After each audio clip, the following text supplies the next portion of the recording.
Hi, I'm Amy Hannon, and nothing thrills me more than people and food. I'm a preacher's wife, a mom of 3, and I own my own specialty kitchen store. I've kept an open door and a well-stocked fridge, which means I have fed a lot of mouths over the years. So welcome to my kitchen. This is Cooking Today.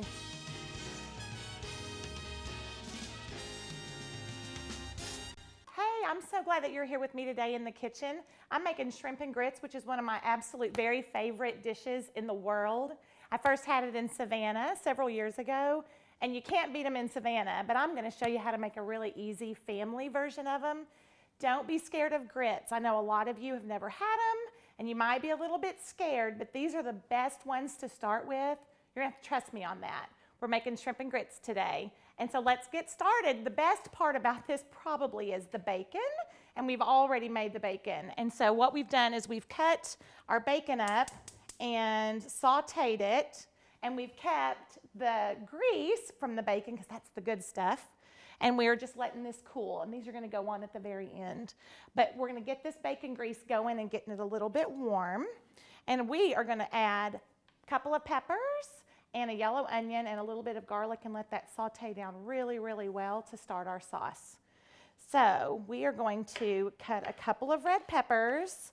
You could also use green if you would rather. My family is not a fan of the green. We feel like they're just a tiny bit bitter, and these are a little sweeter. And so we choose the yellow and the red. And you're just gonna wanna cut these down a little bit, and you don't have to use these caps if you don't want to. You can save them for a salad later if you'd like. So we're just gonna cut these peppers into little pieces, and we're gonna saute these in bacon grease with a little bit of chicken stock to give us some good flavor. You can also add in optional is some white wine if that's your thing. Of course, it cooks out just a little bit, and it also gives it some really good flavor. But for my family, we just prefer to go with the bacon grease and the chicken stock. So here's how I'm going to show you how to cut a pepper. I just do these two ends right off of here. And that one's going to give me trouble, of course. Okay, we're going to cut those caps. And then you've got this kind of flower like this. You can trim right around that middle. I just go right around the sides and then just pop these right off and make these little sheets. It's kind of always been a little hard to figure out how to get around all this stuff in the middle. So you can just take your knife and kind of separate that middle from the good stuff around the outside. And then you've got these sheets, and it makes it really easy just to cut them into strips like I did the red one. And then we'll just chop them.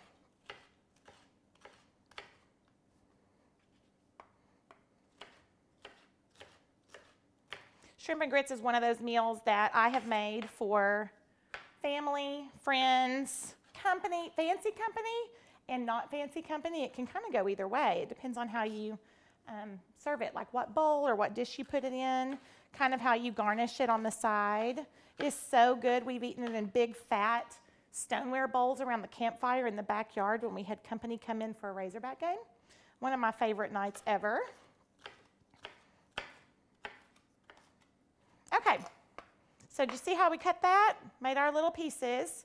And you want to try to cut your peppers and onions and anything like these vegetables that you're putting in any recipe, really. You want to try to make them about the same size so they cook more evenly. If you have large pieces and tiny pieces, then they're not going to cook the same. And so you want to be sure to try to get a nice kind of an equal size. I've already cut an onion in advance because onions make me cry. And so we thought y'all probably didn't want to see that. And so here you go. Here's a whole entire yellow chopped onion. And we're just going to put these peppers in here. And we're going to add all of this to our bacon grease that is in the background that smells so good. I always say if we never cooked anything more than just bacon, it would be enough, right? Okay, so we've got our good vegetables that we've chopped up, and we're going to put these in our skillet and let these saute down just a little bit. And while they're cooking, we're going to cut up a garlic. And I am using my Le Creuset brazier. one of my very, very, very favorite pieces of cookware from my kitchen store. I actually wash it and I set it right back on the counter because I never even put it in the shelves because I use it that often that it becomes a staple that sits on my stove at all times. So we are going to saute these veggies in this bacon grease because that's how we do it in the South. And we're going to let those get a little bit of color. And we're just doing this over about medium heat. We don't want them to get color right away. We want them to kind of soften and take their time and get really, really good. They'll get a little more color closer to the end, and then we'll add some more liquid in there. So while those are cooking, we are going to take 2 cloves of garlic. And you just have to give that a little pound, and it just comes apart in like a million little pieces. And they're papery and kind of sticky. So you can just peel out a clove. So for people who are afraid to cook with real garlic, it's so easy, and the flavor, you really just cannot beat it. If you're in a rush, you can buy the chopped in the liquid that's at the grocery if you need to, but don't be afraid to try real garlic. This is a clove. One of these pieces that's inside is the clove. The whole thing is not a clove. That's a head. So if it says a clove of garlic, don't use that whole entire thing because nobody will want to sleep in your bedroom with you. And we're just going to take one of these cloves and give it a really quick little chop. And you can pound it right out of this paper that it's in. And we're just going to chop these and add them in to our vegetables. You don't want to add them at the beginning because garlic will burn up on you in 10 seconds and you'll have to throw every bit of that out, and that would just be tragic. And so we're going to cut these, stick them in with our vegetables, and let those continue to cook down. We're going to add our liquid. So we're going to add this garlic in with our sauteed vegetables, and when we come back, we're going to start our shrimp, and we're going to start mixing up our grits, and you're going to love them. This is cooking today. Okay, our vegetables are sauteing. We've done 2 peppers and some onion. We've added a little bit of garlic at the end, and they're sauteed. They've gotten really nice and tender. A little bit of color on them.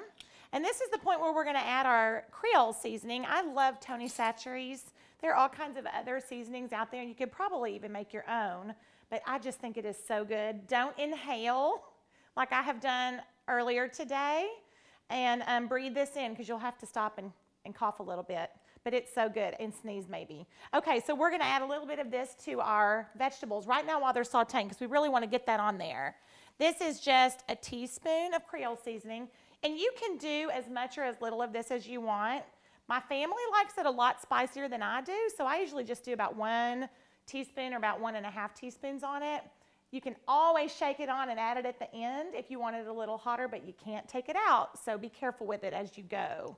So I'm going to do about 1.5 teaspoons of the Creole seasoning in here, and we're going to stir that up on our vegetables, and they smell so good. And we're going to add this liquid to our veggies. What we're going to add is about 1 cup of chicken stock. You could also do an extra cup of chicken stock if you wanted. Remember that part I said earlier about how I wasn't going to put wine in it? Well, I changed my mind. We're going to do a little bit of wine and a little bit of chicken stock. So here's about 1 cup. Oh, it's just so good. It's so good. And we just spoon it over these grits. It is divine. And then we're going to turn our heat up a little bit. Splash in a little bit of wine. This is just a Pinot Grigio. It is a light, not very sweet wine. And it will cook out, but the flavor that it gives is so good. And we're going to let that just simmer a little bit. So we've added the wine, and we've added the chicken stock and the seasoning, and as that continues to cook, it's just going to develop all kinds of good flavor. So we're going to pull that heat up a little higher, and we're going to make our grits. So you just need a really good sized pot for this. Nothing crazy big like a Dutch oven, but just a good heavy bottomed pot. These are going to spit when you cook them. As they boil, they kind of make these little bubbles and they start to spit, and so you want to have plenty of room for these to, kind of pop up and bubble up a little bit without it going up and over. That's just a kitchen tip to keep your place clean because it can be a mess. So what we're going to add to our big pot is 2 cups of whole milk. And then we're also going to use 2 cups of chicken stock. Now, a lot of people make grits with water. And we all know that water doesn't have very much flavor. So I rarely begin any savory dish with just water. I boil potatoes in chicken stock. I cook grits in chicken stock because you want flavor. And chicken stock has flavor. So we are going to pour in our chicken stock with our milk. So we've got 4 cups of liquid all together. And then we're going to bring it to a boil. And before I set it on the stove, we're going to add a little bit of butter. And this is just 1/4 cup, which is a 1/2 stick. And the reason I have the other one is on here is because it's not rare that I throw in a little extra at the end just because. That's not in the recipe, but that's just good cooking. Okay, so we're going to put this on the stove and we're going to bring this to a boil. We don't want the milk to scald because milk can get filmy and yucky on the bottom. So we're going to stick that on the stove over about medium heat and let that get going. We're going to check on our vegetables real quick. And they sound delicious and they look delicious. They smell so good. And then I'm standing over this bacon that's already cooked that's so hard not to snack on. But we got to have plenty to make all of our dishes. So this is going to start to boil. And then we're going to take our favorite block of cheese, Velveeta. It's Mexican Velveeta. You can make grits with shredded cheddar. You can make it with Gruyere if you're fancy like that. You can do it with Parm. I have all kinds of recipes for grits. But for this particular recipe, we're going to use Mexican Velveeta. It is smooth. It melts really, really well. And this Mexican one is so good. It's got like seasonings and jalapenos and all kinds of good things. And we want this to be a little, spicy and have a little kick. So we're just going to take this 1 pound block and just cube it. And the smaller you make these pieces, the quicker that they're going to melt. If you lob in a bunch of big pieces, then it's going to take years for that stuff to melt. And so we are going to cut these smaller pieces and then get them in our boiling water after we put in our grits. This is cooking today. If you're just joining us, we're making shrimp and grits today, and we've got our vegetables and our sauce and our Cajun seasoning simmering on the stove. We're about to make our grits. We have our chicken stock and milk and butter boiling, and it is time to add the grits and some salt. And what I use is just a regular store-bought quick cook grit. It's the 5-minute grits. Do not use instant. This to me is the very, very, very best starter grit recipe for your family. Stone ground grits are fancy and you'll see them in a lot of restaurants. But in my opinion, they're kind of chewy and it's just not something that your kids are gonna love. And this one is just so good across the board. It is smooth. There's just enough chew and I think you'll really, really like them. Trust me on the grits. You've got to try these. They're so good. I actually hosted a shower one time and made these for a shower when I did kind of a southern spread. And I turned the corner and there was a really nice lady in a really nice dress. And she was in that thing and she was like running her finger around the inside of the dish and licking her finger to get the very last bit of these garlic cheese grits off that dish. So that's not testimony enough. I don't know what is. We're going to put in our grits in our liquid that is boiling, and as soon as those grits hit the water, you want to start whisking because they will clump.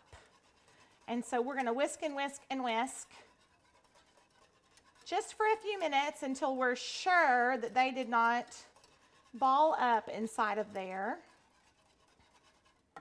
And then I'm going to be sure that we still have our little boil. Yep, and here they go, and they're going to start to spit. Remember I said that at the beginning?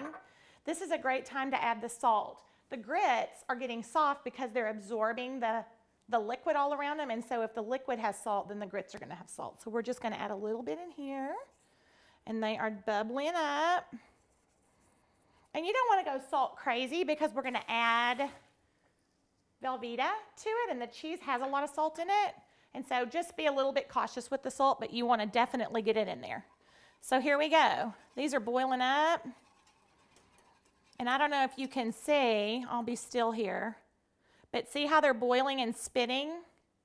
This is why we wanted to have it in a pot that was a little bit deeper, because if you had filled a smaller pot, it would be all over your stove. And listen, grits turn into concrete in about 2 minutes as soon as they hit air. And so you don't want that on your stove. And as soon as you're done with these in the pot, you're going to want to rinse those out because they will glue and it'll take you days to scrape them off. So get water on them quick. So these are going to get soft for just a few minutes. And it is time to add the shrimp. Now what I have here are just some frozen jumbo shrimp. I think they're 16 to 20 a pound or so, which means if I'm cooking for about 4 or 5, they'll get, just a couple each. And so I've left the tails on. I think it's pretty and I like the tactile of it. Sometimes we'll pick them up and kind of eat them with our fingers as we're, using bread to kind of eat up our grits and all that. So these are just jumbo shrimp. They're thawed with the tails on. And we've got this sauteed vegetable with the good Cajun seasoning. And this is so easy. You're going to be really surprised. Ready? We're going to dump these in and cover it. And shrimp cook in no time. So I'm just going to tuck those in the sauce and then cover it with a lid. And they're going to cook in probably maybe 3 or 4 minutes just from the heat. And raw shrimp go in gray, but when they're cooked, they come out pink and plump. They're delicious. You know what real shrimp looks like when it's done, so just be watching for that. So we're going to cover that and let that saute and cook those shrimp, and then we're going to stir these grits again. And we've had a few minutes on those to let them get nice and soft. So I'm going to take my whisk out and we're going to transfer to a wooden spoon. And we're going to add to our grits the Mexican Velveeta. Now that they've cooked and they're a little bit tender, we're just going to put in this 1 pound that, like I said, that we cut into small pieces. And we're just going to drop these in there and let them melt. And grits, you do have to stir them quite a bit. But it doesn't take long. You just have to kind of be on it. Whoop, got to be on it. We're going to have a little cheese dip down inside that stove because I just dropped a block down in there. Okay, so then I'm going to have my wooden spoon. We're going to get that cheese down inside and let that continue to cook. And this is the time when we're going to add a little garlic. If you want to use real garlic, you can. I prefer just to use the powder. It's just much, much easier. And again, I feel like it's a tiny bit more kid-friendly. And so we're going to take our teaspoon, add a teaspoon of garlic to these grits. Oh my goodness. They're so good. I can't wait for you to try them. You're going to lick the bowl. So we're going to stir these up, let that cheese melt, and when we come back, we'll put it all together in a really pretty bowl. This is cooking today. Well, we're wrapping up shrimp and grits today. One of my very favorite recipes. I really hope you'll try it. We're going to taste a little bit of both of them just to be sure that we're right on track with our flavors and our seasonings. And before we taste, I'm going to go ahead and add a couple of tablespoons of just the juice out of these jalapenos that I buy at the grocery, just for a little bit more heat. And you can get a few jalapenos in there. That would make my husband so happy because he's going to put them on top either way. And then we're going to stir those in and taste them. These are my little fun wooden tasting spoons. Aren't they cute? I use them all the time. I have these in my store. I'm just going to stir those in. And then I'm going to have a little taste of these grits. Make sure that we are all set. If you feel like you need to add a little bit more liquid, then you certainly can. We're going to taste these. They're so good. They're creamy and cheesy. You can't go wrong with that.